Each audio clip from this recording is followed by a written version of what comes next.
కొద్ది రోజుల క్రితం జర్నలిస్టులపై దాడి చేసిన కేసులో చిక్కుకున్న సినీ నటుడు మోహన్ బాబు ముందస్తు బెయిల్ కోసం సుప్రీంకోర్టును ఆశ్రయించారు. అయితే ఇదే కేసులో ఆయనను ముందస్తు బెయిల్ ఇచ్చేందుకు తెలంగాణ హైకోర్టు నిరాకరించిన విషయం తెలిసిందే.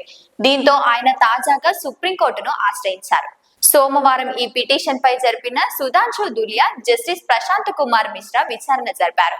సీనియర్ న్యాయవాది ముకుల్ రోహత్కర్ అందుబాటులో లేకపోవడంతో మోహన్ బాబు తరపు న్యాయవాది పాస్ ఓవర్ కోరారు. అందుకు అంగీకరించని న్యాయస్థానం విచారణను గురువారానికి వాయిదా వేసింది. ఇటీవలే మోహన్ బాబు, మనోజ్ మధ్య జరిగిన ఘర్షణ నేపథ్యంలో మీడియా ప్రతినిధుడు జట్పల్లిలోని ఆయన ఇంటి వద్దకు చేరుకున్నారు. ఆ సమయంలో జర్నలిస్టు రంజిత్ పై మోహన్ బాబు మైక్ తో దాడి చేశారు. దీంతో ఆయన పహాడీ షరీఫ్ పోలీసులకు ఫిర్యాదు చేయడంతో మోహన్ బాబుపై హత్యాయత్నం కేసు నమోదు చేశారు. మోహన్ బాబు, మంచు మనోజ్ వివాదంలో ఇప్పటికే 3 ఎఫ్ఐఆర్లు నమోదు చేశామని రాచకొండ సిపి సుధీర్ బాబు తెలిపిన విషయం తెలిసిందే. ఇందులో జర్నలిస్టుల దాడికి సంబంధించిన కేసులో ఆయన తెలంగాణ హైకోర్టును గతంలో ఆశ్రయించారు.